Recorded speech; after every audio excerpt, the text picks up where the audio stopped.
अगर on an average बात करूं, जैसे आप इंडिविजुअली बात नहीं कर रहा हूं भाई, मैं इंडिविजुअली बात नहीं कर रहा हूं, ऑन एन एवरेज बात करूं तो सब लोग ऑप्शन सी वाली कैटेगरी में तो लाइक करने चाहिए थे, बेयर मिनिमम एकदम। सर इसमें है हमारे पास में 60%, 57% लोग, इसमें है करीबन 20%, इसमें है करीबन 14%, और 150 प्लस वाले हमारे पास में 10% है। जो 10% है very good, doing good, keep it up, doing good, you are on right track, keep it up. ये स्कोर अगले AITS में या आने वाले टेस्ट में कम नहीं होना चाहिए। ये 150 वाले बच्चों के लिए इंफॉर्मेशन है, समझ में? सब लोग ज्ञान चाहते हैं ना, तो जिनका 150 से ऊपर स्कोर आया, that is 10% of the students, बहुत अच्छी बात है भाई, you are on the right track, आपने सही फोड़ा है पहला एग्जाम, ठीक है। अब दूसरे में ये 150 से नीचे नहीं आना चाहिए, दिस इज योर रिस्पॉन्सिबिलिटी, ठीक है। फिर आते हैं इन पे, ठीक है। आप पढ़ रहे हो, ठीक है, ये वाली जो कैटेगरी है आप पढ़ रहे हो, बट कहीं ना कहीं पेपर में जाकर फंबल आपसे हुआ है, पेपर में आप घबरा गए, आपसे 4-5 सवाल आगे पीछे हुए हैं, वरना आप इस कैटेगरी में आ जाते हैं आराम से, ठीक है। तो आप पेपर अटेम्प्टिंग पर ध्यान दीजिए प्लीज। ऑल्दो पेपर अटेम्प्टिंग पे इनको भी ध्यान देना है कि पेपर में क्या गलतियां हुई, उन गलतियों को बहुत सीरियसली लीजिए, समझ में आया? पेपर अटेम्प्टिंग वाली गलतियों को बहुत सीरियसली लीजिए कि अच्छा पढ़ के मैं सारा गया था, पढ़ के मैं सारी गई थी, बट मेरे से क्या हुआ, वहां जाकर मैं थोड़ा घबरा गया या घबरा गई, मैंने रॉन्ग क्वेश्चंस का सिलेक्शन किया, इस वजह से मैं यहां से खिसक कर यहां पहुंच गया या पहुंच गई। तो प्लीज ध्यान रखिए, आपको शिफ्ट करना है इसके अंदर, ठीक है। आपका अगला टारगेट है कि आपका स्कोर 150 प्लस आना चाहिए, ज्यादा बड़ा टारगेट नहीं है, हो सकता है तुम में से कोई 135 पर ही हो। जिस भी स्कोर पे आप हो, सबके लिए 30 आपको स्कोर बढ़ाना है, 30 मार्क्स आपको और बढ़ाने हैं, जो कि आराम से बढ़ सकते हैं। अगर आपने ढंग से एनालिसिस की होगी पेपर से बाहर आकर, तो आप खुद अपने आप के लिए बात लिख सकते हो कि हाँ भाई या हाँ बहन, कि हम 30 मार्क्स और बढ़ा सकते थे। क्या मैं कुछ गलत बोल रहा हूं? जहां पे गलत बोल रहा हूं टोक दीजिएगा प्लीज, ठीक है ना। आपके पास लैक ऑफ क्वेश्चन प्रैक्टिस की निशानी है, ये जो इतने नंबर आते हैं ना, तो मतलब आपने पढ़ा सारा कुछ, आपने रिवाइज भी किया, बट आपने क्वेश्चंस को ढंग से प्रैक्टिस नहीं किया, आपने चीजें थोड़ी प्रैक्टिस कम करके गए, रिवीजन आप दुरुस्त करके गए। ये जो बिलो 100 वाले हैं, आपके नोट्स ही नहीं देख रहे हो, तुम्हें यही नहीं पता कि नोट्स में क्या करवा रखा है, ठीक है। This is the simple sign कि आपको यही नहीं पता कि क्लास में चल क्या रहा है, समझे? आप आते हैं, कभी लेक्चर अटेंड करते हैं, कभी नहीं करते हैं, कभी सीरियस होकर पढ़ लेते हैं, एक हफ्ते पढ़ लिए, 2 हफ्ते नहीं पढ़े, आपका ये वाला एटीट्यूड है, ठीक है ना।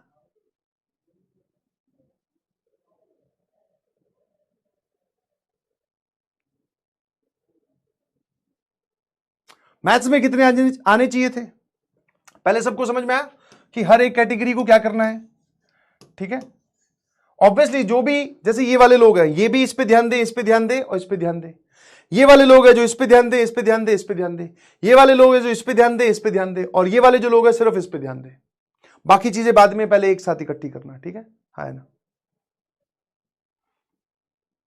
देखो मेरी बात को तुम सीरियसली लो, अदरवाइज लो, गुस्से में लो, हल्के में लो, ठीक है। तुम्हें बुरी लगे अच्छी लगे, वो सब बात की कहानियां हैं, ठीक है। अगले साल वापिस ये सारी चीजें पढ़ना कोई आसान बात नहीं है भाई, ध्यान रखना। या तो ऐसा तो है नहीं कि अगली साल सर जेईई मेंस का जो है वो सिलेबस रिड्यूस हो जाएगा, तो अगली साल सर मैं फोड़ दूंगा या फोड़ दूंगी। इस साल तो सर स्कूल है साथ में। मैं हमेशा से शुरू दिन से एक बात बोलता आया हूं, और ऐसे सेवरल एग्जांपल्स हैं कि 12वीं के साथ बच्चे फोड़ रहे हैं भाई, ठीक है। चाहे वो एवरेज है, उन्होंने बहुत मेहनत की, अपने आप को पॉलिश किया, निकल गए। ड्रॉप लेना कोई एक कंफर्टेबल डिसीजन नहीं होता। तुम खुद सोचो, जो चीजें तुम अब पढ़ रहे हो वही अगली साल पढ़ाई जाएंगी, चाहे मेरी जगह कोई और होगा, पढ़नी तो पड़ेगी। तो इस साल क्यों नहीं पढ़ रहे हो? ऐसा क्या है इस साल?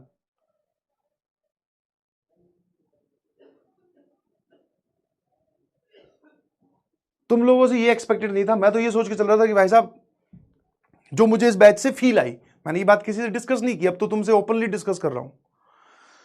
मुझे लगा इस कैटेगरी में आराम से ज्यादा नहीं तो 25% लोग लाई कर रहे होंगे। बोले सर फोड़ दिया,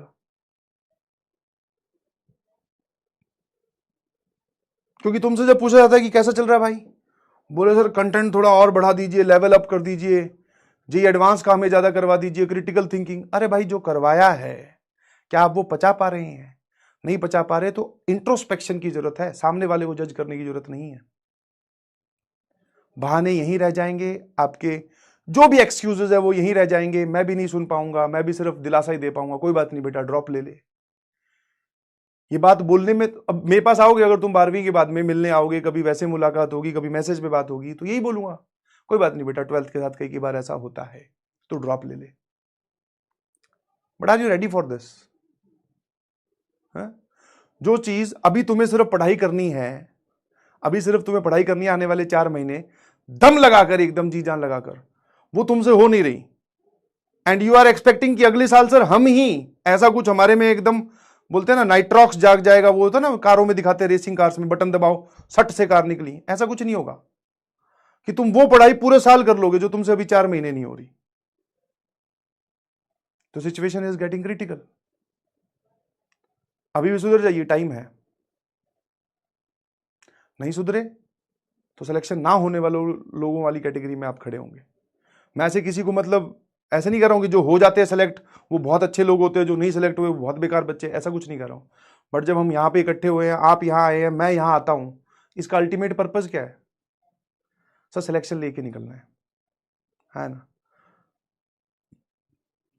ठीक है, तो प्लीज, मैं शुरू दिन से इस बात में एग्री करता हूं कि स्कूल गोइंग बच्चों पे प्रेशर और होता है, इस बात को डिनाई नहीं किया जा सकता। But what is the solution?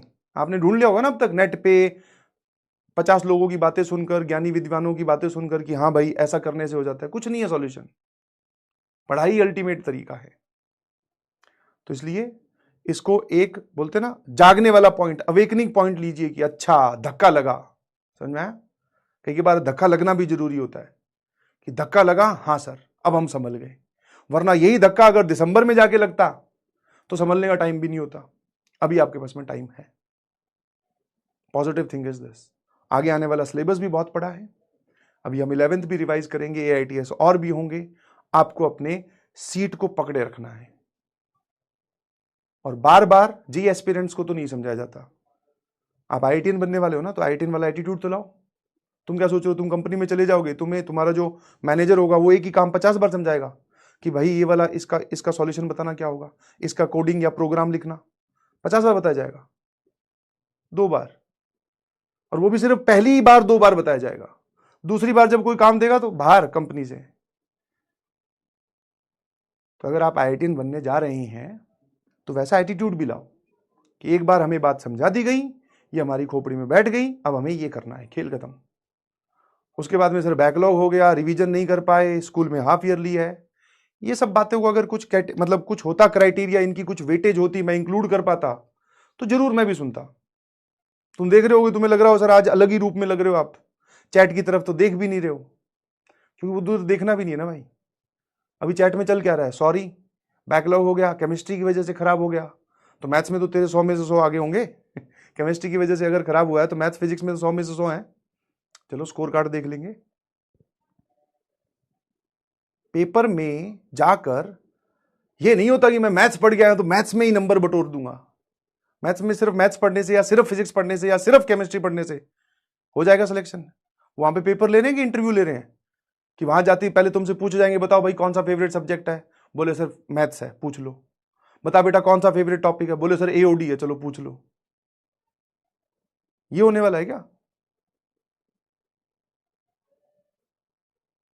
I am requesting every one of you कि इंप्रूवमेंट का स्कोप है, इंप्रूवमेंट किया भी जा सकता है, लोगों ने किया है, बच्चों ने किया है, तुम्हारी उम्र के बच्चों ने किया है, जो आज बढ़िया कॉलेज में पहुंचे हुए हैं। आप बढ़िया कॉलेज में पहुंचेंगे नहीं पहुंचेंगे वो बात की कहानी है, बट अपना जो 100% है, जो तुमने अपने पास थोड़ा छोड़ रखा है, अभी भी लगा नहीं रहे हो जोर, वो लगा दीजिए प्लीज। कब लगाओगे फिर, अब कब जागोगे ये तो बताओ।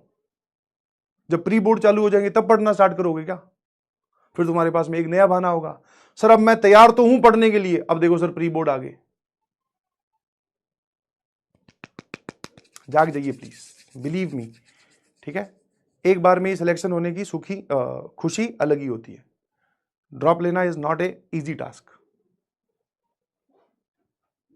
ठीक है, एनालाइज करो क्या गलती रह गई, उनको लिखिए, अपने जहां बैठ के पढ़ते हो वहां चिपका लीजिए ताकि वो गलतियां रोज दिखाई दें। अगले AITS जो 1 महीने बाद में या 2 महीने बाद में, मुझे नहीं पता कब है, बट उस AITS तक वो हमें गलतियां रोज दिखेगी। तो उसमें से सर 5 गलतियां अगर दिख रही है तो कम से कम 1 या 2 पे तो काम हम कर ही लेंगे, 5 की 5 तो नहीं सुधार पाएंगे। तो एरर्स ही मिनिमाइज करने हैं बेटा आपको। And according to me every one of you should have scored 60+ marks in mathematics. 15 चौके 60, सिंपल सी कहानी है, ठीक है? हाँ है ना? आपने 18 अटेम्प्ट किए, मुझे उससे भी कोई लेना देना नहीं है। 60 नंबर सबके आने चाहिए थे। आपके नोट्स में 60 नंबर रखे हुए हैं। आप कुछ और प्रैक्टिस नहीं करते, आप कुछ भी नहीं करके जाते, सिर्फ नोट्स के पन्ने 25 बार पलट लेते ना। सर 25 बार कैसे? मैंने कहा 1 महीने पहले लगा था मैं AITS पे ज्ञान देने, उसका सिलेबस बताने, इंपॉर्टेंस बताने, ठीक है? तो उसका एक कारण था कि टाइम लगेगा बेटा, मैट्रिसेस है, डिटर्मिनेंट है, पता नहीं क्या क्या चीजें हैं। रिवाइज करो, रिवाइज करो, रोज आधा घंटा निकालो, 45 मिनट निकालो, 25 मिनट निकालो, निकालो तो सही, करो तो सही। समझ में आया?